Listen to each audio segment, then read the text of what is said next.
Estamos considerando el tema o la serie, el Evangelio en Génesis.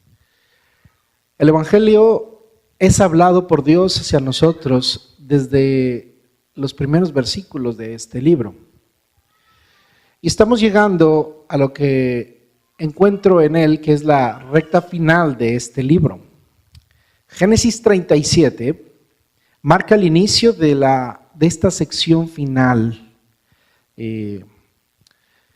de los principios de la creación y del plan redentor de Dios, específicamente a través del pueblo de Israel. Y en esta recta final aparece como personaje principal o importante José. Es la historia de los hijos de Jacob, la historia antigua de la nación israelita, pero el protagonismo lo toma un hombre, uno de los hijos de Jacob, llamado José. Este José es conocido como José el soñador. Hay muchos Josés en la Biblia. Este José se conoce como José el soñador. A diferencia de la mayoría de los personajes que hemos estado estudiando, José es un verdadero ejemplo de grandeza, honor, integridad, bondad y justicia. Todos los demás personajes tuvieron que pasar por un proceso para poder ser moldeados en su carácter. Sin embargo, José mostró tener un carácter que tuvo la capacidad de pasar por un proceso y poder cumplir el propósito que Dios tenía para él. Así que su vida se convierte en un digno ejemplo o tipo de Cristo y de todo buen creyente. Su historia se contrasta con la de sus hermanos, con la de su familia. Es una misma familia, un mismo destino, comparte el destino de ser pueblo de Israel hacia Dios. Sin embargo, lo diferencia su carácter. Él tiene un carácter piadoso, un carácter moral, una espiritualidad que se enfocaba en Dios, a diferencia de sus hermanos, que eran hombres que aunque conocían a Dios y habían escuchado a Dios, no habían tenido un encuentro personal con Dios y que además su carácter espiritual daba mucho que desear. Así que aprendamos de este hombre, aprendamos de este hermano y de este profeta. José se convirtió, y vamos a entender hoy, que José fue un hermano de familia, pero también fue un profeta. Leamos lo que dice la Escritura en el capítulo 37 de Génesis. Habitó Jacob en la tierra donde había morado su padre, en la tierra de Canaán. Esta es la historia de la familia de Jacob. José, siendo de edad de 17 años, apacentaba las ovejas con sus hermanos. Y el joven estaba con los hijos de Bila y con los hijos de Silpa, mujeres de su padre. E informaba José a su padre la mala fama de ellos. Y amaba a Israel a José más que a todos sus hijos, porque lo había tenido en su vejez. Y le hizo una túnica de diversos colores. Y viendo sus hermanos que su padre lo amaba más que a todos sus hermanos, le aborrecían y no podían hablarle pacíficamente. Me voy a detener ahí. Analicemos quién era este hombre, José.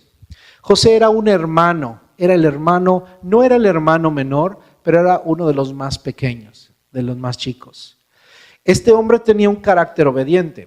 El versículo 13, si usted se salta, lo leeremos más adelante, pero quiero resaltar una característica.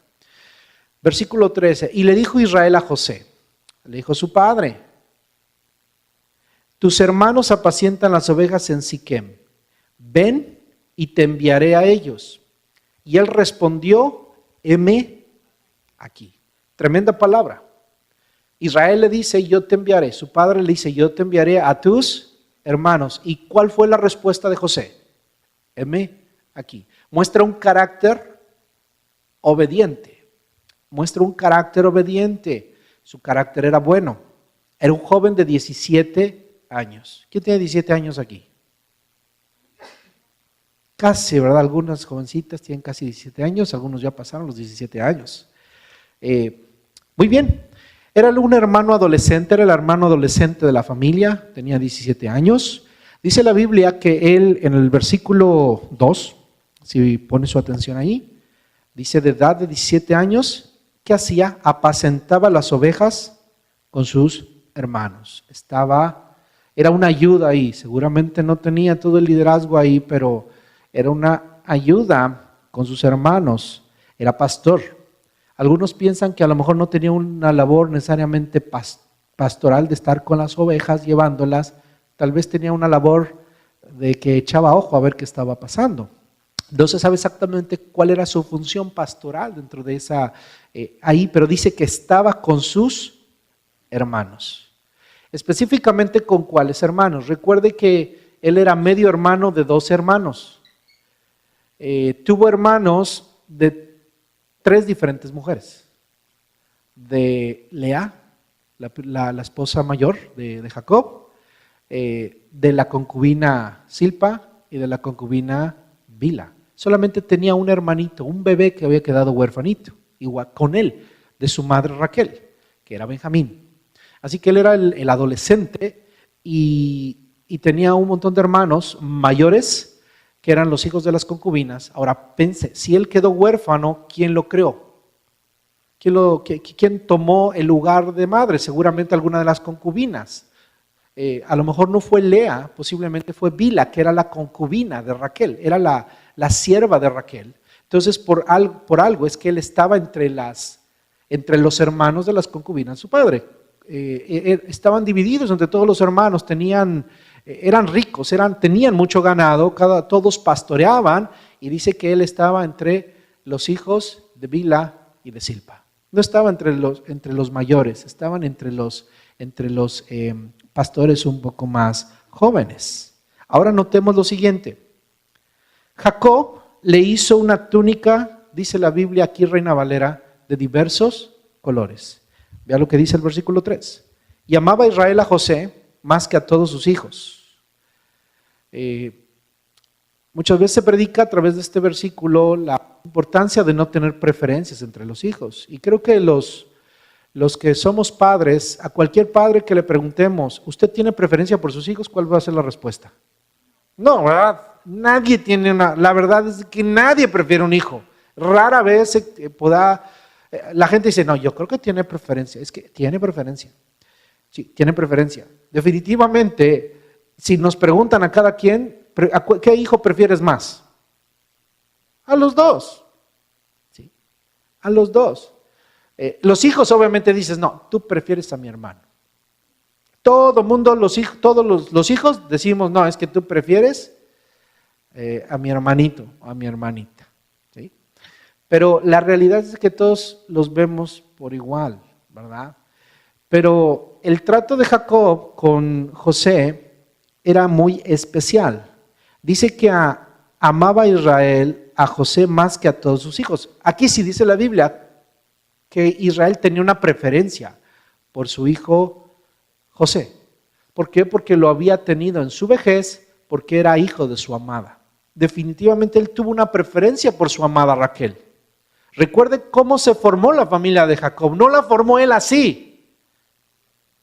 Se la formaron. Él terminó en una relación así de muchas esposas. Definitivamente no es el esquema de familia que usted quisiera. Esa familia era una familia disfuncional, definitivamente no era la familia que Dios quiere. Era una familia completamente disfuncional y era un desastre esa familia. Desde el matrimonio fue un desastre y obviamente las rivalidades que había entre las hermanas Raquel y Lea terminaron todavía heredándose a sus hijos. ¿Y qué es lo que había en esa familia? Una tremenda rivalidad. Era un desastre. Diría que usted no quisiera de esos hermanos. Espero que usted no tenga de esos hermanos, de los que tuvo José. Pero José tuvo unos hermanos que usted dice, con estos hermanos, ¿para qué quiero enemigos? Sí. Pero tenía un padre que lo amaba y dice la Biblia en el versículo 3 que le hizo una túnica de diversos colores. ¿Y usted cómo se imagina esa túnica? Con muchos colores, ¿no? Rayitas por aquí, puntitos, qué sé yo. Bueno, en el original los intérpretes no se ponen de acuerdo y no se tiene claramente a qué se refiere con la túnica de diversos colores. La palabra que Reina Valera, que nuestras Biblias Reina Valera traducen como de diversos colores, no necesariamente significa que era una túnica de diversos colores. Los expertos se inclinan a pensar que el original hebreo significa una túnica de mangas largas.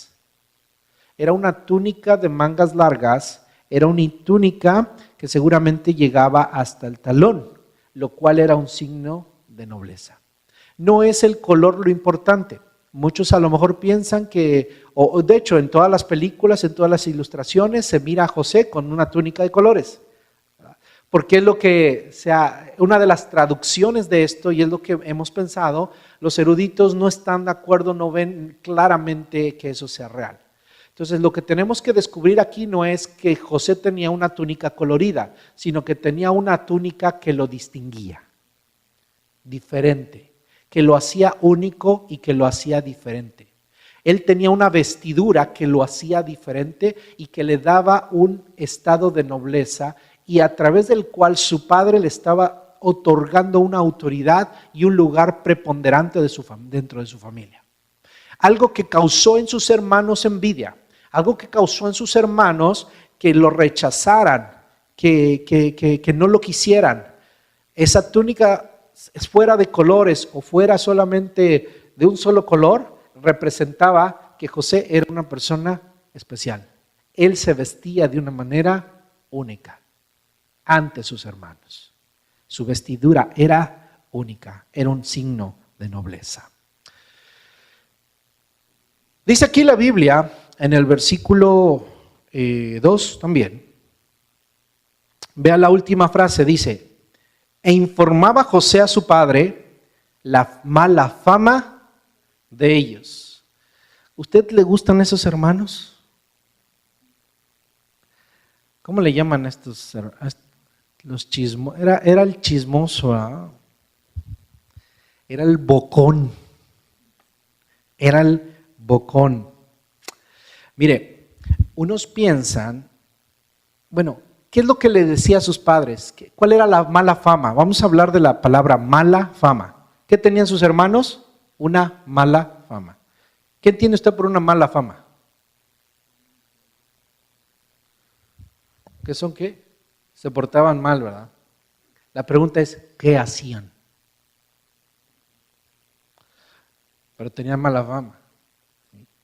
Imagínese que llega uno de sus hijos y le dice: papá, mi hermano o mi hermana tiene mala fama en la escuela.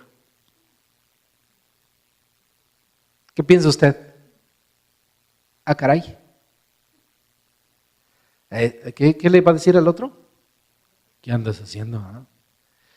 Y bueno, el que le va a dar el chisme, bueno, le va a dar el informe. Es el informe, no el chisme. Va a darle el informe que le va a decir, pues es que mire, pues no, pues es que mi hermanita anda con 2 muchachos. 2 muchachos. Si no es que 3 son más. Y por eso tiene mala fama, ¿verdad? La mala fama, ¿sí? Entonces, unos piensan que simplemente se trataba de negligencia en el cuidado de los rebaños, es decir, que llegaba José: ¿sabes qué, papá? Estos son malos pastores, no cuidan bien a las ovejas, se las comen, andan todas pulgosas, andan de lo peor, ¿no?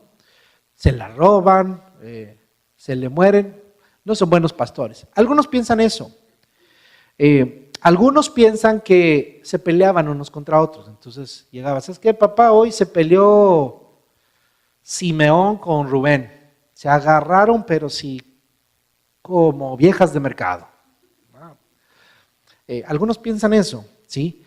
Pero muchos de los autores, inclusive muchos judíos, opinan que eran cosas más graves, tales como pecados de inmundicia sexual entre ellos, lo cual es muy probable. El siguiente capítulo habla de un caso, la verdad que para un hombre de Dios no tiene ningún sentido. De hecho, yo no sé ni cómo lo voy a tratar y cómo se lo voy a predicar, porque es un caso muy, muy feo ya hablamos del caso de Dina, deshonrada, y ahora va a venir el caso de un incesto. Entonces, estos hombres, los hijos de Jacob, seguramente no eran hombres muy espirituales y no eran hombres muy buenos. Así que la mala fama de ellos tenía que ver con su carácter moral. Así que no era un cualquier chismoso José, era un informante. Sea lo que sea, dice la Biblia en el versículo 4, y viendo sus hermanos que su padre lo amaba más que a todos sus hermanos, que le aborrecían. Le aborrecían. Se entiende que si descubría los pecados o los errores de sus hermanos, por supuesto que lo iban a aborrecer. ¿Usted le da gracias a sus hermanos por cuando fueron bocones? ¿Qué quería hacer usted con sus hermanos? No quería usted tener hermanos, ¿verdad? Cuando se acerca a su hermanito, su hermanita, decir, papi, no le digas. ¿No? Ya cuando no le digas, ya sabemos, a ver, suelta la sopa. ¿Verdad? ¿Sí? ¿Cómo quedan los hermanos? ¿Felices? No, ¿verdad? No quedan. ¿Sí? Claro que lo iban a aborrecer, porque a nadie le gustan los bocones. ¿A alguien aquí le gustan los bocones? A nadie, ¿no? La pregunta es, ¿por qué no nos gustan los bocones? ¿Cómo? ¿Por qué? Porque dicen la verdad. ¿Por qué no nos gustan los bocones? No nos gustan los bocones porque descubren el pecado. Y eso no nos gusta. Déjeme hablarle de esto. Nuestro sentido de privacidad se ve invadido. Lo que siempre digo, imagínense que ahorita nos conectaron un cable aquí en la cabeza y pusieran allí en la pantalla nuestros pensamientos. ¿A quién le gustaría? ¿Quién se somete a la prueba? Un día, y que todos pudiéramos estar viendo a ver qué está pensando, qué está viendo. ¿Verdad que nadie? ¿Por qué? Porque uno se siente invadido en su privacidad y es algo que nos pone a la defensiva, porque nosotros protegemos Dios sabe. ¿Verdad? Y nosotros tenemos la idea de que Dios perdona, ¿verdad? Así somos los seres humanos y los cristianos, estoy hablando a cristianos.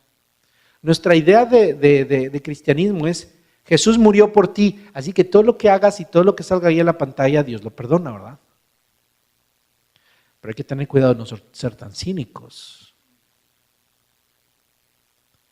Porque nosotros, como lo tenemos bien oculto, ahí hay un problema. La Biblia dice que el que encubre sus pecados no prosperará. Pero el que los confiesa y se aparta alcanzará misericordia. Hay una obra sobrenatural y poderosa que es cuando alguien dice, se puede parar con valentía y decir, pequé. Y confesar sus pecados. ¿Sabe que cuando hay un avivamiento, usted no crea que un avivamiento se va a manifestar con un montón de gente hablando en lenguas? Aunque somos pentecostales, creemos eso. Y nos gozamos los pastores cuando nuestras iglesias, que todas reciban dones. ¿Sabe que eso no es un avivamiento? Eso es la obra natural y normal del Espíritu Santo. Eso es normal. Eso debería ser normal. Pero ¿sabe qué es lo que primero Dios quiere hacer? ¿Y qué muestra un avivamiento? Cuando todos nosotros nos levantáramos, hermanos, llorando, a humillarnos delante de Dios y pedirle perdón y confesar nuestros pecados. Y decirle, hermano, perdóneme. Y que nos confesemos los pecados unos a otros. Y que le diga, ¿sabe qué, hermano? Usted no se dio cuenta, pero yo sí yo fui el que le saqué la cartera en la iglesia.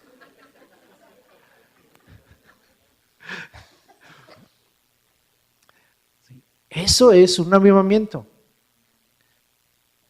Pero entonces hay dos formas en las que van a salir nuestros pecados a la luz. ¿Los confesamos hoy o alguien nos los va a sacar? ¿Quiénes son los primeros que nos sacan los pecados? Desde chiquitos, nuestros hermanitos. Por más que los sobornamos, porque mire, hay hermanitos que sobornan a sus hermanitos, no le vayas a decir a papá. Es más, hay papás que sobornan a sus hijos, no le vayas a decir a mamá, ¿ok? ¿No?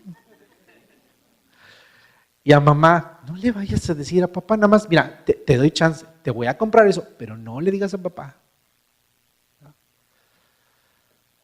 Pero no falta que no se aguanta el niño. Hay niños que no se aguantan. Y hay niños que no saben ocultar. El ser humano a veces no sabe ocultar. Bueno, José era uno de los que llevaban el informe con sus padres. Es normal, hermano, que nosotros nos sentimos invadidos y nos ponemos a la defensiva, pero desgraciadamente en estos casos lo único que estamos protegiendo es el pecado. ¿Por qué se enojaban estos hombres? Porque lo que estaban ocultando era su pecado. Nosotros debemos tener cuidado de no ser como estos hombres. Eso es un hombre malo. Un cristiano podía ser un pecador perverso no renovado por Dios y que se va a ir al infierno porque no se ha arrepentido. Cuando aquí en la iglesia pueda tener una cara de bueno, pero en el fondo todavía tenga pecado que no ha sacado, que no ha confesado y que todavía sigue guardando en su corazón. Esta es una buena enseñanza, hermanos, para saber que la verdad que sí nos convendría ponernos un cable y que nos pasen las cosas ahí, para que nos sonrojemos tantito, porque no nos sonrojamos. Por eso los sermones, hermano, yo creo que sí debería enojarlos un poquito más. Deberíamos enojarnos un poquito más con los predicadores. Es que el hermano nada más agarra puras pedradas, ¿verdad? Y es buena las pedradas, hermano, porque quiere decir que nos están sacando nuestros trapitos al sol. Y nos conviene que nos saquen los trapitos al sol. Eso es lo que hace un profeta. Por eso José no nada más fue un hermano, fue un profeta entre sus hermanos. Cristo, mi hermano, no fue solamente, se dibuja a Cristo de una manera suave, bonita. Es que si tú eres un cristiano y sigues la vida de Cristo, tú deberías ser muy bueno. Sí, debemos ser muy buenos, pero no podemos tolerar el pecado. Jesús vino a mostrarles a sus contemporáneos, a sus hermanos, cómo se debe vivir. Por eso vieron su luz, vimos su gloria, dice Juan. Brilló entre ellos, Él es la luz y la luz vino a revelar la luz. Pero los hombres amaron más las tinieblas que la luz. Por eso, porque sus obras eran malas. José entonces traía, el profeta siempre va a traer luz, siempre nos va a sacar las cosas. Es que el pastor lo habló por mí, lo habló por mí. Pues sí, por usted y por usted y por usted y por usted y por todos, porque si no, entonces ¿para qué le hablamos? Hablamos, me voy a otra iglesia donde sí tienen el mensaje es para otros, no, el mensaje es para nosotros. Nos va a enojar, nos va a incomodar, nos tiene que incomodar, pero no me odien como los hermanos de José. Pero hasta ahí puede llegar el profeta, hermano. A los profetas, ningún profeta, a Juan el Bautista lo mataron.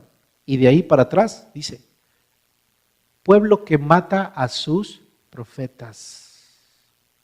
Y al profeta de profetas lo mataron el mismo pueblo. ¿Y dónde se vio eso? Desde esta familia. Esta familia es el mismo pueblo de Israel. Aquí se vio proféticamente lo que todo el pueblo de Israel iba a hacer durante todas las edades. Matar a sus profetas. Y que nos muestra la condición humana. Al hombre no le gusta que le digan su pecado. No le gusta que le saquen sus errores. No quiere crecer, no quiere madurar, no quiere perseverar, no quiere ser mejor, no quiere hacer las cosas como Dios quiere. Quiere ocultarse, quiere vivir su vida de pecado, de mundanalidad. Le gusta vivir en la maldad, le gusta vivir conformado a como está. Pero Dios quiere redimirlo. Y Dios tuvo que enviar a un José con un carácter muy único, muy especial, como un tipo de Cristo y del verdadero creyente, como le decía. Así que nos conviene ser descubiertos, nos conviene que nos arrepintamos, nos conviene que sea traída a la luz nuestro pecado. Eso es lo que dice Juan 3, 19 al 21. Juan 3, 19 al 21 dice así: y esta es la condenación, que la luz vino al mundo y los hombres amaron más las tinieblas que la luz, porque sus obras eran malas. Porque todo aquel que hace lo malo aborrece la luz y no viene a la luz para que sus obras no sean reprendidas. Mas al que practica la verdad viene a la luz para que sea manifiesto que sus obras son hechas en Dios. Amén. ¿Pero qué hicieron sus hermanos con José? Lo aborrecían. ¿Qué hicieron sus hermanos con Jesús? Lo aborrecieron. Hipócritas desde Jesús. De ustedes profetizó Isaías, de ustedes profetizaron. ¿Sí? Jerusalén, que matas a los profetas. No hay profeta en su propia tierra. Eso nos muestra la condición del hombre y la lucha de Dios por redimir al hombre. Y la necesidad que tenemos del poder del Espíritu Santo para ser testigos y para convencer a las personas de justicia, de juicio y de pecado. Porque no va a ser mi predicación solamente la que va a convertir a una persona, es la convicción del Espíritu Santo que viene a ellos, porque es una obra que es sobrenatural, porque el hombre está hundido en las tinieblas. Y este pasaje nos lo muestra. Y esto lo muestra, hermano, día con día, la vida diaria. Dice el versículo 4, le aborrecían, y la última frase es, y no podían hablarle pacíficamente. Quiero subrayarlo, lo subrayamos ahí. Léalo, y no podían hablarle pacíficamente. Ok, yo quiero que usted piense, ¿a quién no le puede hablar usted pacíficamente? ¿Verdad que eso es todos sabemos qué es no hablarle a alguien pacíficamente? Hay gente que merece que no se le hable pacíficamente.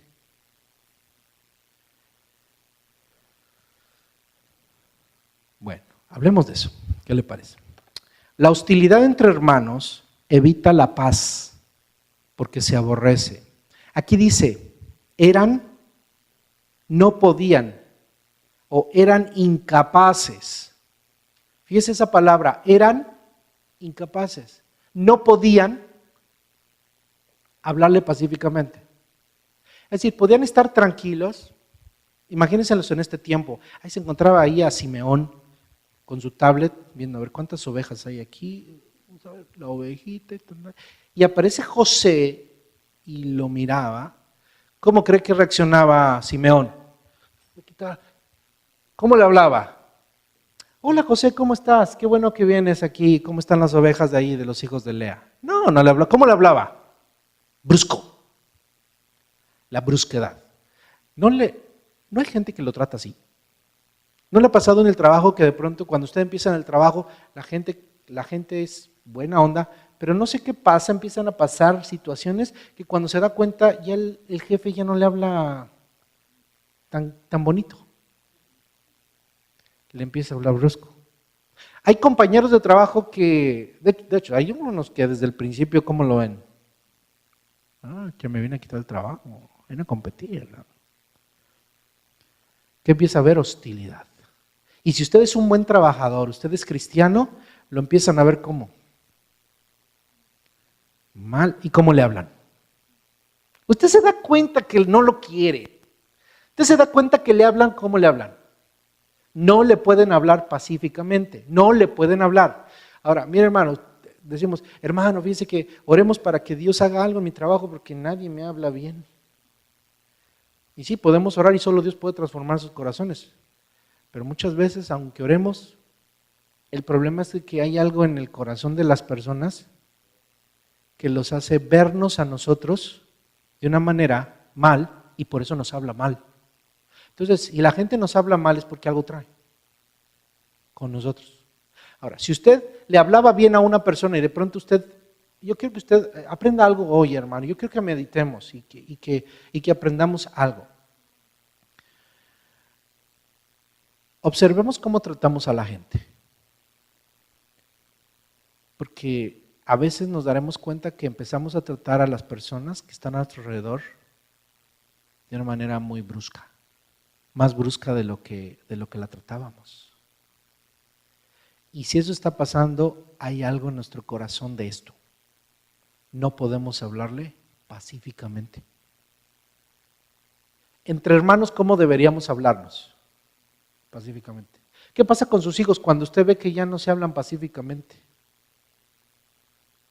Pues algo traen, ¿verdad? Porque hay envidias entre ellos. Ahora, ¿eso es bueno? No.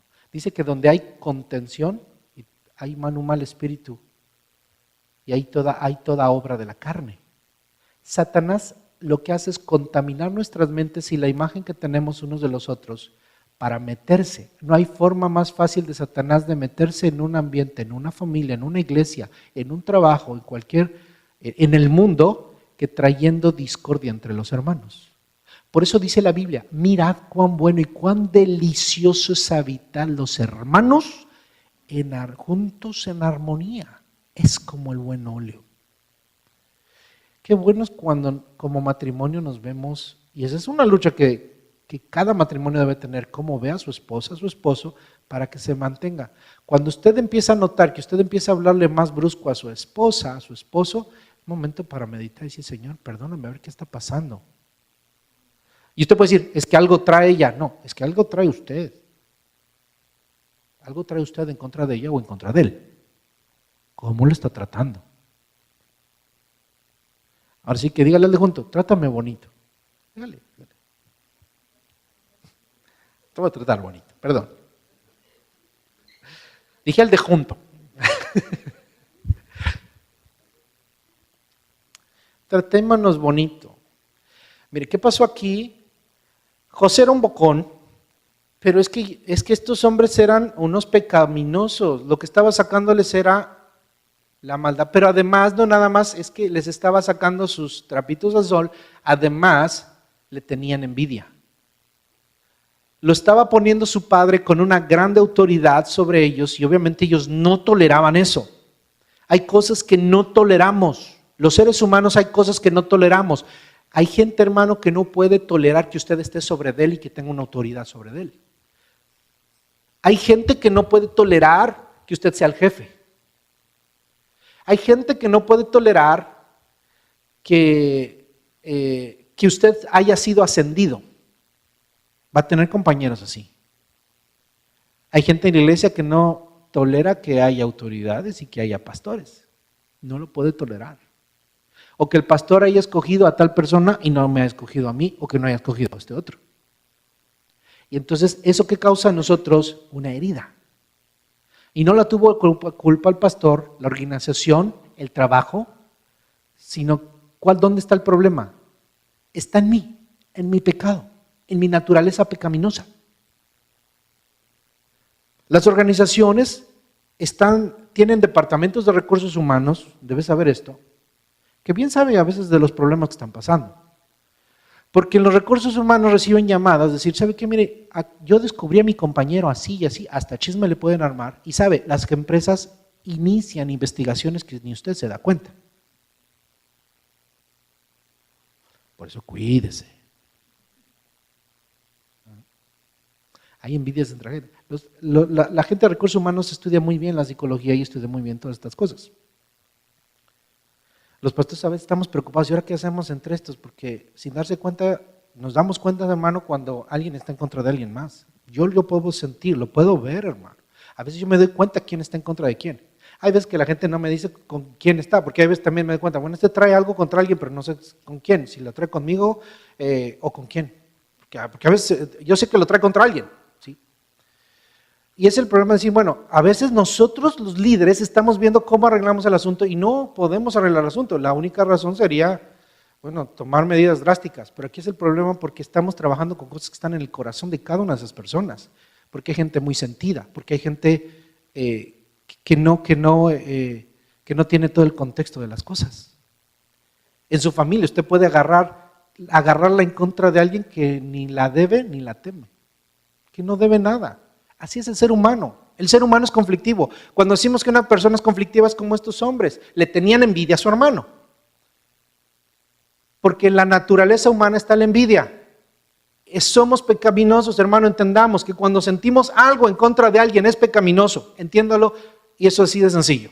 No tenemos que darle más rodeo. Si usted tiene o siente algo en contra de una persona, sea la que sea, es pecaminoso.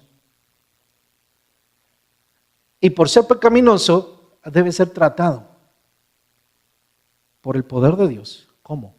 Con el fruto del Espíritu. Hay dos formas en las que el ser humano va a tratar con esto. A través de la obra del Espíritu o de las obras de la carne. Porque la envidia o lo que empieza a carcomer nuestra vida, lo que va a traer es envidias, celos, iras, contiendas, disensiones, herejías, borracheras. Gracias. Por eso es que mucha gente le hace hechicerías a la gente porque no lo quiere. Hace sus trabajitos para que le vaya mal. Lo hace la gente. ¿Sí? Lo maldice. Son obras de la carne. Pero nosotros cuando tenemos un sentimiento, hermano, horrible, feo, ¿qué es lo que tenemos que hacer? Humillarnos al Señor y decirle, Señor, ayúdame. Podemos decir, Señor, yo reprendo este sentimiento. Yo reprendo a ese demonio de envidia. No reprendo al demonio de envidia, hermano. Porque lo que usted no sabe que no es un demonio, es una obra de la carne. La envidia no es un demonio, es una obra de la carne. Muchos les han enseñado a reprender demonios a la gente cuando los demonios se reprenden y en la Biblia no aparece ningún demonio de la envidia. Aprende un legión, 1000 demonios horribles, espantosos, que tenían un hombre terriblemente. Pero cuando Pablo enfoca la envidia, dice, esto es una obra de la carne. Hay demonios que lo van a alimentar y esos repréndalos, pero una vez que los reprende, debe trabajar con el que está aquí adentro, con el que trae puesto. Y con ese sentimiento que los seres humanos tenemos que se llama envidia. Ese sentimiento que se llama un mal sabor de boca por mis hermanos. No me gusta este hermano, no me gusta esta persona, no me gusta mi hermano, no me gusta mi tío, no me gusta mi papá, no me gusta mi mamá. Nos exasperamos unos a otros. Hay momentos, hermano, nos gustamos pero nos exasperamos. Hay momentos en donde usted ya no aguanta al marido, ya no aguanta a la esposa, o ya no aguanta a los hijos, o los hijos ya no aguantan a los padres. Es más, no quieren ver al pastor. Y el pastor no quiere ver a nadie. También, hermano. Y entonces ahí cuando el pastor tiene que decir, Señor, ayúdame, porque yo no quiero ver a esto. Yo no quiero ver a este. Yo no quiero ver a esta. No, yo no quiero esto. Y es ahí donde uno tiene que venir y decirle, Señor, ayúdame. Ayúdame porque estoy sintiendo algo mal en contra de mi hermano. Mi oración ya no es ilumínalos, sino elimínalos. Y entonces cuando su oración se tornó así, es cuando usted tiene que venir al Señor y decirle, Señor, ayúdame, porque este sentimiento pecaminoso es homicida. Dios Jesús dijo esto. Si tú le dices a tu hermano fatuo, eres acusado de homicidio. Entonces, esto que yo siento por mi hermano me puede llevar al homicidio. No lo voy a matar porque no soy capaz de agarrar una pistola, no me gustan las pistolas, ¿sí? Pero déjeme decirle que lo pecaminoso usted piensa, usted no sabe el límite que tenemos, hermano. Pero si hay cosas que si tuviéramos el momento y si Dios no tuviera la gracia de detenernos, jalamos el gatillo. Si tuviéramos el gatillo, lo jalamos. Porque así somos, hermano. Entonces tenemos que tener cuidado con ese asesino que vive dentro de nosotros. Los hijos de Jacob, hombres de promesa, las jefes de las 12 tribus de Israel, asesinos, envidiosos. ¿Serán diferentes de nosotros? Yo espero. Pero la naturaleza pecaminosa que estuvo en ellos es la misma que está en nosotros. La misma que estuvo en Caín. Por eso es que la misericordia de Dios es lo único que tenemos usted y yo, mi hermano. Y esa es la única que puedo venir. Yo no puedo venir a mis fuerzas y decir, Señor, voy a depender de mí, de mi bondad y de mis buenos modales y de mi buena educación. Porque la educación a veces se nos acaba. Porque mis buenos modales, gloria a Dios por ellos, porque de eso nos retienen. Pero hay cosas que podemos ser tentados, de modo de que nos saquen al viejo hombre. La envidia es el pecado menos divertido, dice un escritor de nombre Joseph Epstein. Él dice que de los 7 pecados capitales, la envidia no es divertida para nada. Existen investigaciones científicas que demuestran esto. Los psicólogos han encontrado que la envidia reduce la satisfacción de la vida y consume el bienestar. La envidia está relacionada a la depresión y problemas neuróticos. Además, la hostilidad que alimenta puede realmente enfermarnos. Trabajos recientes sugieren que la envidia puede ayudar a explicar nuestras complicadas relaciones en los medios sociales. A menudo nos lleva a comparaciones sociales destructivas que disminuyen la felicidad. Epstein además dice que la envidia nos hace ver a nosotros mismos carentes de generosidad, rudos y sin corazón. Si nosotros mismos nos empezamos a ver carentes de generosidad, rudos y sin corazón, es porque puede que la envidia esté carcomiendo nuestro ser interior. La envidia tiene que ver con mi relación con mi hermano, tiene que ver con mi relación con los demás.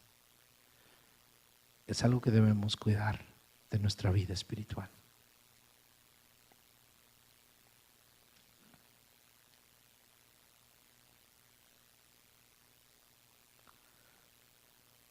Está tremendo, ¿verdad? Hasta se quedó sin habla. Yo también. Necesitamos, hermano, tener un corazón, el corazón de Cristo. Nosotros, no lo es de la gente. La gente lo va a despreciar, la gente le va a tener envidia, su compañero de trabajo le va a tener envidia. Ahora, usted no está exento, mi hermano. Yo soy un empleado en una compañía y a veces tengo que decirle, Señor, ayúdame porque no me gusta esto. Se toman decisiones, no es que no me gusten, yo me someto a las decisiones, sino que uno le agarran en su orgullo, porque uno es orgulloso, hermano. ¿Por qué le dan el puesto a este y no a mí?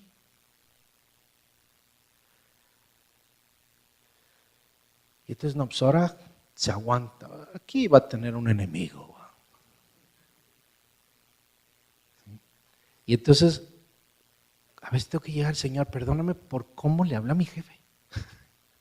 Perdóname cómo le hablé a mi supervisor. Perdóname, Señor, porque esto no está bien.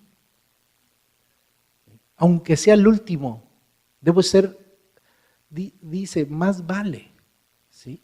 Lo poco, honradamente. Es decir, es mejor que tengas el último puesto, pero que estés bien delante de Dios, ¿sí? Que tengas el mejor puesto y seas un arrogante. ¿Por qué? Porque eso es lo que Dios quiere. Dios tenía para José lo más excelente, pero tuvo que ser el último. Así nosotros tenemos que ser humillados para que Dios nos levante. El carácter cristiano, hermano, inicia en eso. Seamos gente, no seamos gente envidiosa, no seamos gente conflictiva, seamos gente humilde, sencilla. Amén. José el hermano. Pensemos en nuestra familia. Ahora pensemos en el profeta, José el profeta. Vaya conmigo al versículo 5, sigamos leyendo. Y soñó José un sueño y lo contó a sus hermanos y ellos llegaron a aborrecerle más todavía. Fíjese, le echó leña al fuego. Ay, qué muchachito, todavía viendo cómo están sus hermanos, va y les cuenta el sueño. ¿Sabe por qué? Porque era un profeta. No es porque no fuera inteligente. José era un hombre muy inteligente. No era un político, era un profeta. Un político no le cuenta el sueño, porque sabría que no le conviene. Si hubiera ganado a sus hermanos, con la diplomacia. Pero el profeta no tiene diplomacia, mi hermano. El profeta habla la palabra de Dios. Entonces, él dice, y soñó José un sueño y lo contó a sus hermanos. ¿Y cuál fue la respuesta? Ellos llegaron a aborrecerle más todavía. Y él les dijo, oíd ahora este sueño que he soñado. He aquí que atábamos manojos en medio del campo, y he aquí que mi manojo se levantaba y estaba derecho, y que vuestros manojos estaban alrededor y se inclinaban al mío. ¿Necesitaron algo complicado para interpretarlo? No, claro que no. ¿Y qué les produjo? Pues más celo. O sea, no hables, chamaquito, muchachito. ¿Sí? Cipote. Le respondieron sus hermanos, ¿reinarás tú sobre nosotros o señorearás sobre nosotros? Y le aborrecieron aún más a causa de sus sueños y sus palabras. Soñó aún otro sueño y lo contó a sus hermanos diciendo, he aquí que he soñado un sueño, otro sueño, y aquí que el sol y la luna y 11 estrellas se inclinaban a mí. Y lo contó a su padre y a sus hermanos, y su padre le reprendió y le dijo, ¿qué sueño es este que soñaste? ¿Acaso vendremos yo y tu madre y tus hermanos a postrarnos en tierra a ti? Y sus hermanos le tenían envidia, más su padre meditaba en esto. O sea, el padre sabía que había algo, hermano, de Dios en eso. Lo reprendió, pero Jacob sabía que había algo de Dios en ello. Dios habla en sueños. O hablaba en sueños, hermano. Déjeme hacer un paréntesis respecto a los sueños. El Antiguo Testamento contiene 116 referencias a sueños. 52 de las veces están en el libro del Génesis, en este que estamos aquí leyendo. 29 veces en el libro de Daniel. Solo 14 sueños se registran. En todos estos casos, Dios los inició y tienen un propósito. Además que su interpretación es directa y no se requiere de una guía de interpretación de un libro pagano, como era la costumbre y sigue siendo la costumbre de muchos. Allí en la Ciudad de México, en el metro, que es el medio de transporte, se subían unos señores de los que vendían cosas. Se venden los que venden dulces, los que cantan y para darles dinero, y subían unos vendiendo unos libros, la interpretación de los sueños. Hay mucha gente, inclusive a lo mejor su familia, se sabe muy bien qué significa. Fíjate que soñé agua, mucha agua. Eso significa que vienen problemas. Fíjate que me soñé de blanco. Es muerte eso. Sí. No, fíjate que soñé que me caía. Es lo mismo que si usted se va a leer las cartas y dice, pues si le sale el caballito significa esto y si le sale. Y hay guías que si usted sueña esto y el otro aquello. Eso, hermano, no es nuevo, eso es muy antiguo. Desde ese tiempo la gente creía en los sueños y tenían guías interpretativas, los paganos creían en esto. Por eso es algo que era familiar para esta familia, soñar sueños. Pero la interpretación, José no soñaba cualquier sueño, José era un vidente, un profeta de Dios. A diferencia de cualquier otro profeta falso. Por eso usted no va a ver muchos sueños en la Biblia, sino específicos. La Biblia dice que Dios habla en sueños, pero hay que tener cuidado, porque a veces también mucho cristiano abusa de los sueños. E inclusive muchos cristianos ya tienen, bueno, no se guían con el librito, pero se guían con la Biblia. Bueno, si soñaste tal cosa, en la Biblia eso significa, simboliza esto y simboliza el otro. Eso no funciona así, porque así tampoco se interpreta la Biblia, no se interpreta así la Escritura. Hay que tener cuidado con eso. ¿Sí? Ok, la higuera. Soñaste con una higuera, ese es Israel. ¿Se ha oído eso, no? La higuera para muchos representa a Israel, pero la higuera no siempre representa a Israel. En algunos casos va a representar a Israel, en algunos casos va a representar juicio, en otros va a representar otra cosa, depende del contexto bíblico en el que se da. Así que el contexto bíblico no es el mismo contexto de su sueño. No lo puede interpretar en base a la Biblia. ¿Sí? A veces la gente me dice, hermano, fíjese pastor que soñé tal cosa. Y están como esperando que el pastor le diga, pues, mire hermano, es que significa esto y el otro. No, y pues está bueno hermano, que sí. Pues no será algo malo. Pues quién sabe, hermano, pues ore. Pues sí, oremos al Señor. Si el Señor me dijera, me dijera, dile esto, pues bueno, se lo digo. Pero si no, pues no. Entonces, hermano, ¿no tendrá algún significado? Si el Señor no se lo dijo claramente, no tiene ningún significado. ¿Sí?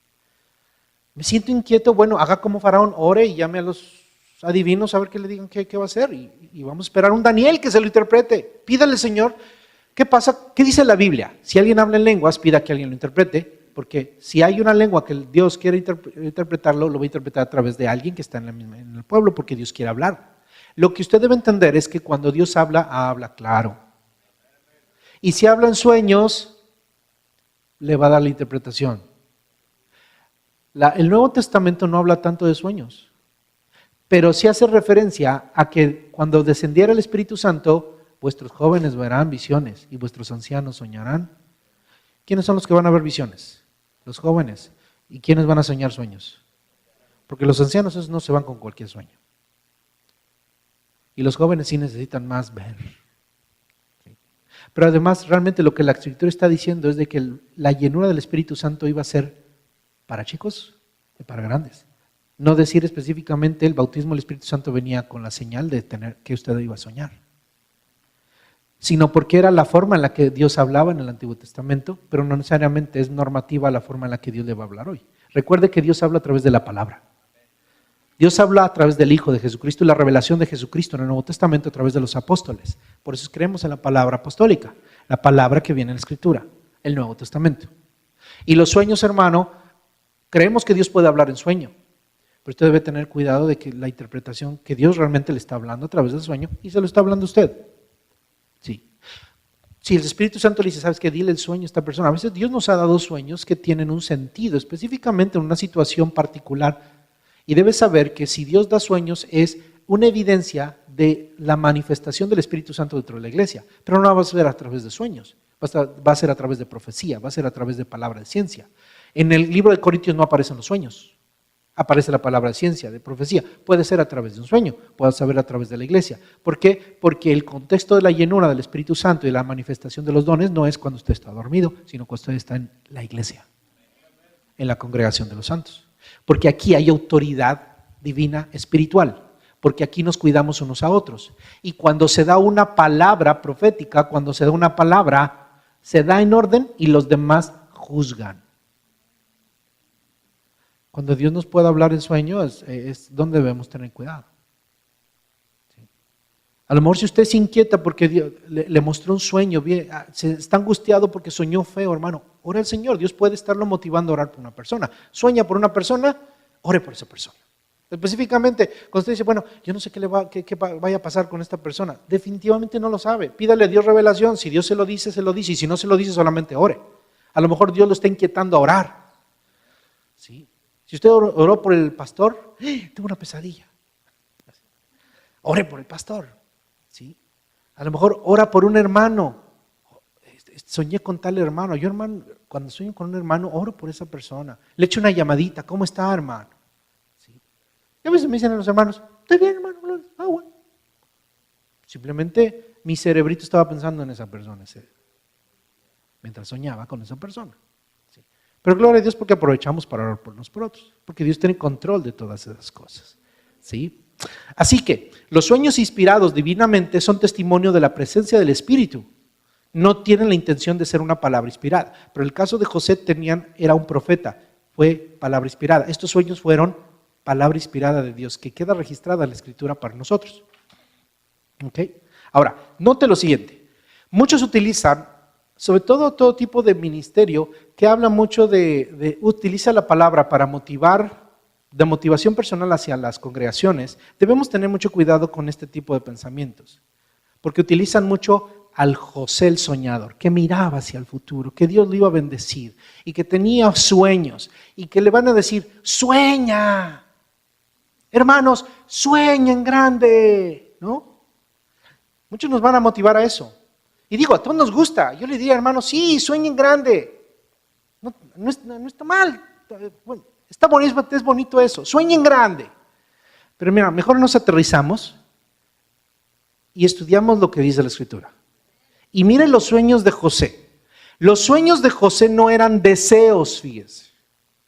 Eso de usted sueña en grande es una forma de decir, no desees cosas chiquitas, desea cosas grandes.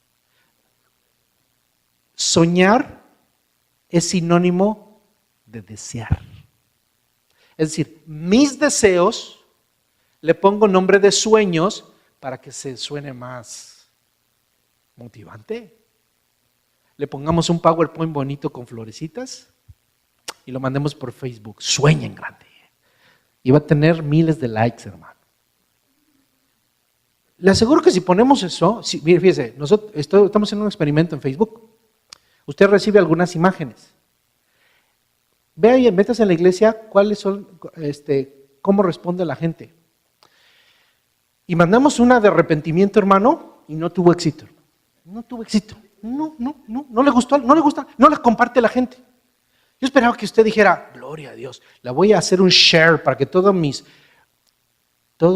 perversos primos y todos mis tíos que no conocen al Señor la vean, se arrepientan y que al menos que Dios le hable. No la compartieron. Pero mire, si se me ocurre poner sueña en grande, le pongo una buena imagen, pero sí, bien así, le aseguro que esas tienen éxito.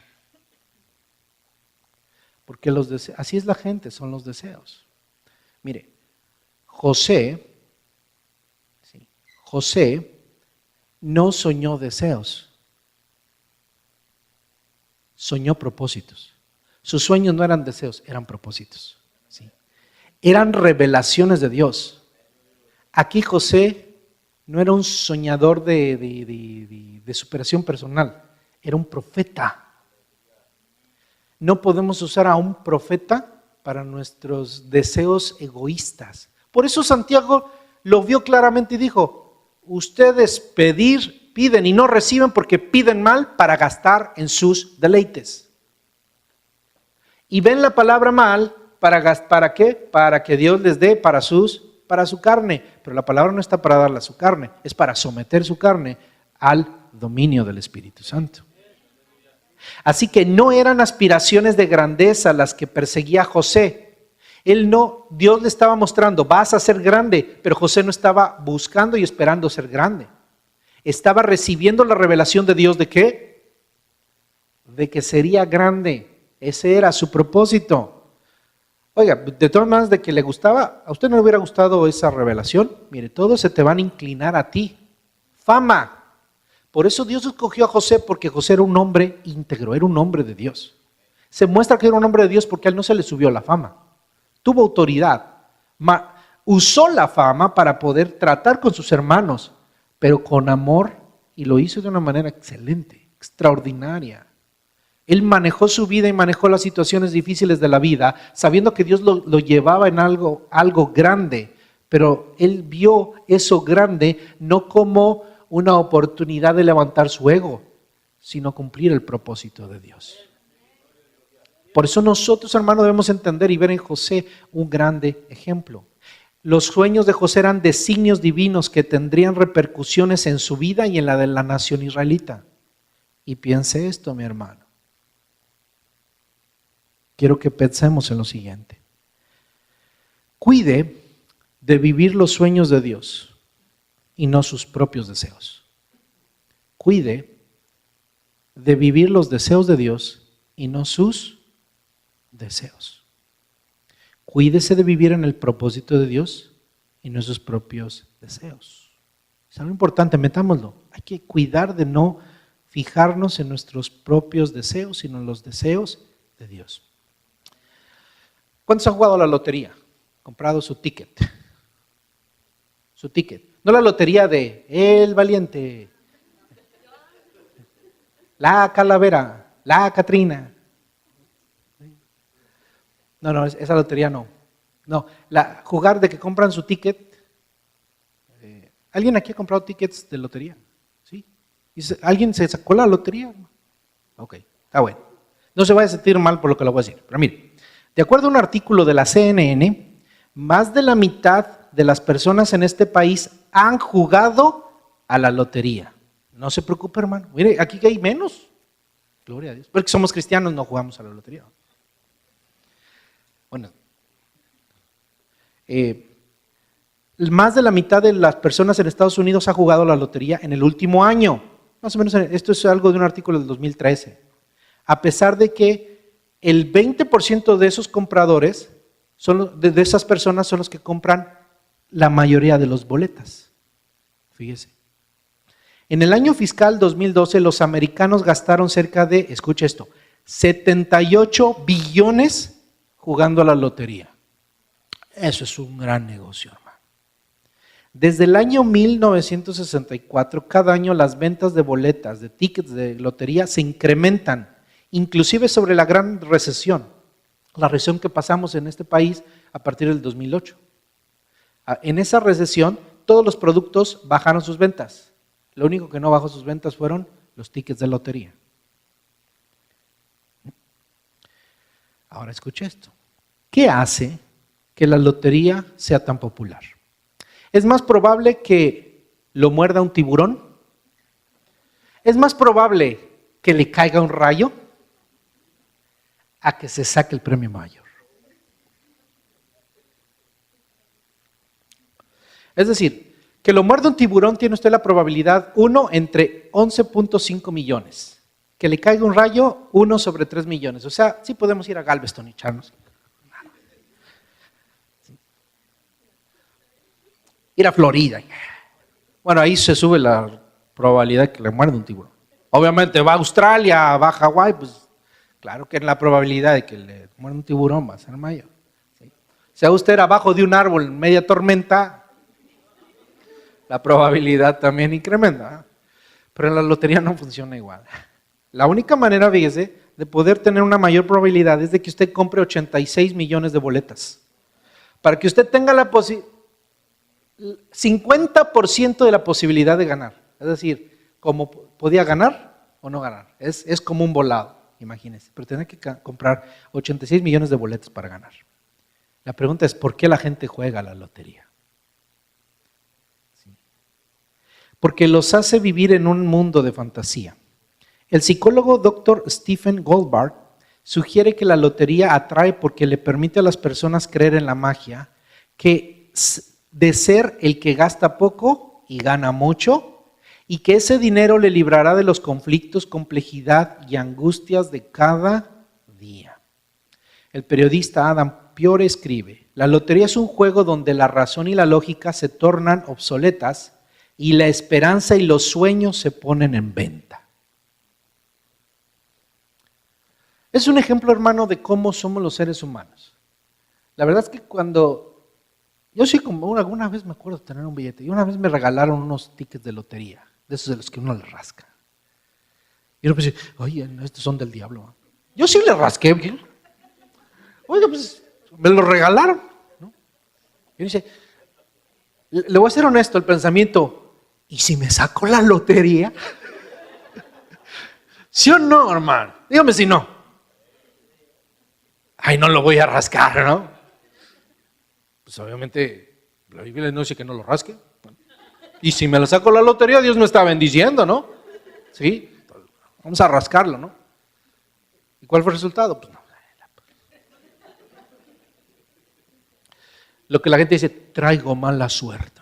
Mejor no vayas a la playa, te puede comer un tiburón, te va a caer un rayo.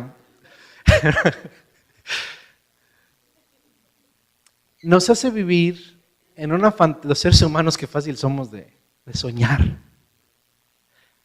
para gastar en nuestros deleites. Porque dependemos de las cosas materiales. ¿Qué debemos hacer, hermano? Aprender a depender de Dios. Dios tiene buenas cosas. ¿Qué mejor que sacarse la lotería? José era un siervo de Dios. Pero ¿qué es lo que pasó? Fue sometido a un proceso. Déjenme concluir con esto. El destino de José era bueno. Había grandeza, prosperidad y bendición. Pero también tenía que pasar por un proceso. Yo le voy a pedir que usted lea el siguiente pasaje con detenimiento en su casa, del versículo 12 al versículo 36, y ver cuál fue, cómo Dios empieza hacer los sueños realidad. ¿Cuántos quieren que sus sueños sean realidad? Que sus sueños sean realidad. A José Dios le dio sueños y Dios empezó a hacerlos realidad. Pero agárrese. Porque si los sueños que Dios le da a Dios, revelaciones, recuerde que los propósitos de Dios no son sus deseos, los sueños de Dios son su propósito. Y Dios empezó a hacer los deseos realidad de José. ¿Y sabe cómo empezó? Agarraron sus hermanos y lo querían matar. Y agarraron sus hermanos, lo echaron porque uno intercedió por él, lo echaron en un pozo vacío. Y después vinieron, mire, ellos lo querían matar. Usted lo va a leer. Lo querían matar. Eran asesinos. Pero llegó Rubén, el mayor, y dijo, no, porque él era responsable de todos los hermanos menores. No, echémoslo aquí. Quería salvarlo. Pero dice sus hermanos, cuando vieron una caravana, ¿sí? Dice que Judá, otro de los mayores, dijo, vendámoslo.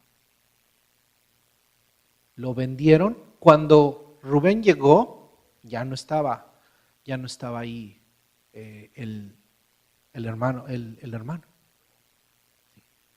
Lo vendieron. Lo entregaron, hermano. Pero dice que antes de echarlo al hoyo, le quitaron sus vestidos. ¿Qué le hicieron? Le quitaron su túnica de honor. A ver, ¿dónde está este que va a señorear con nosotros? Ahora no tienes nada. Lo echaron al hoyo. Lo vendieron como esclavo. Y se sentaron a comer. Remordimiento no tuvieron. No les remordió la conciencia. Le entraron a las fajitas, le entraron al bistec, a la barbacoa, ¿verdad? Porque tenían cordero. ¿Sí? Y no les importó. Lo vendieron, hermano. La realidad de hoy es que para cumplir los propósitos de Dios, mi carácter tiene que ser desarrollado. Y por eso debo estar listo. Cristo pasó este proceso, mi hermano. José es un tipo de Cristo, excelente tipo. En Génesis no hay un tipo más excelente de Cristo que José. Dice Juan, a lo suyo vino, a sus hermanos, a los judíos, pero los suyos no lo recibieron. Pero a los que le recibieron les dio potestad de ser hechos hijos de Dios. Fue entregado por sus hermanos a la muerte. Cuando fue a la cruz, le quitaron sus vestiduras. No quisieron ser gobernados. Proféticamente, Herodes puso un letrero que decía, este es el rey de los judíos. Pero ellos se sintieron ofendidos. No, tú no puedes reinar sobre nosotros. ¿Cómo vas a reinar sobre nosotros? Sí. Fue vendido por sus hermanos. Jesús fue vendido por 30 monedas. José fue vendido por 20. Pero Jesús fue vendido por 30 monedas de plata. Pero precisamente por ser humillado, dice la Biblia que Dios lo exaltó y le dio un nombre que es sobre todo nombre. Y al final del tiempo Él me perdonó y oró por sus transgresores. José hizo lo mismo. El carácter que hubo en Cristo, Efesios 2, su humillación, se hizo obediente hasta la muerte y muerte de cruz. Por lo cual le dio un nombre que es sobre todo nombre. Antes del versículo de se humilló, dijo al apóstol Pablo, haya pues en vosotros este mismo sentir. El mismo sentir que hubo en Cristo. El carácter de Cristo en José es el mismo carácter de Cristo en nosotros. No el de los hermanos de José llenos de envidia. Por eso miremos nuestro corazón y si hay algo de eso, vamos a trabajarlo con el Señor. Pero que en nosotros se desarrolle el carácter de Cristo. Por eso, mi hermano, puedo decirle, para concluir, para nosotros Cristo ha sido nuestro buen profeta y nuestro hermano.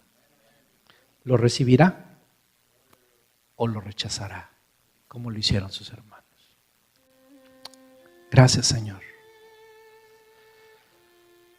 porque has mostrado amor, has mostrado perdón. Señor Jesús, te entregamos, Señor. Tus hermanos no te entendieron, no te escucharon. Tus palabras fueron habladas, fueron oídas. Hoy damos fe que fueron escritas. Tu voz se oyó desde el monte, Señor. Pero los tuyos no te recibieron. Hoy, Señor, a los que te recibimos, dice tu palabra que nos das potestad de ser hechos hijos de Dios. Pero no sin antes, Señor, haber pasado por un proceso de humillación. Te hiciste obediente como José. Fuiste por mandato del Padre a tus hermanos. Y ellos te mataron. Como las parábolas nos dicen, como las parábolas les hablaban, Señor mi Dios, a los judíos. Mandaste profetas y los mataron. Y mandaste al Hijo y también lo mataron, Señor. Jesús, tú eres el ejemplo de obediencia. Pero por eso, esa obediencia, Señor, nosotros tenemos salvación. Y hubo perdón, Señor mi Dios. Hubo perdón, Señor. Señor, recibimos tu perdón y yo te pido, Dios, que ese mismo sentir que hubo en ti haya en nosotros. Hoy hemos reflexionado y nuestro corazón ha sido confrontado a la realidad de un pecado, Señor. Perdónanos y ayúdanos. Pon el carácter de Cristo en nosotros y por el Espíritu Santo purifica nuestra vida. Ayúdanos a no ser ásperos unos con otros. Ayúdanos, Señor mi Dios, a no ser envidiosos unos a otros. Ayúdanos a no tratarnos, Señor mi Dios, por la carne, sino por el Espíritu. Hablar, Señor mi Dios, con sencillez. Hablar con autoridad, Señor, como habló Cristo. Ayúdanos a hablar como profetas, Señor mi Dios, mas no como jueces. Ayúdanos a hablar como profetas y enviados tuyos, Señor. Y padecer, Señor, el vituperio, como lo padeció Cristo, Señor, como lo padeció José, porque fue tu llamado, tu escogido, porque tenía propósito, Señor, para salvar a mucho pueblo.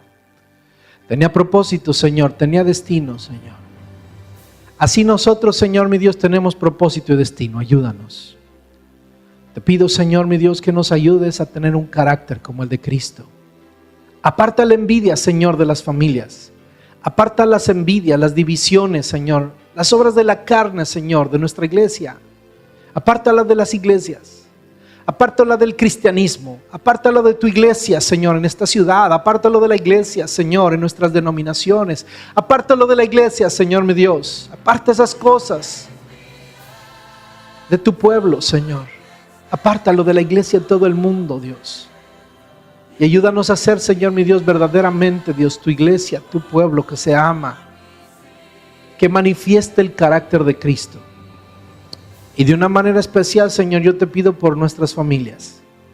Que toda envidia, que todo egoísmo, Señor, que toda división, separación, toda hostilidad, Señor, toda rudeza, toda falta de generosidad, Señor, sea apartada de nuestro corazón, de nuestra familia, de nuestras relaciones con nuestros hermanos, de nuestras relaciones con nuestros padres.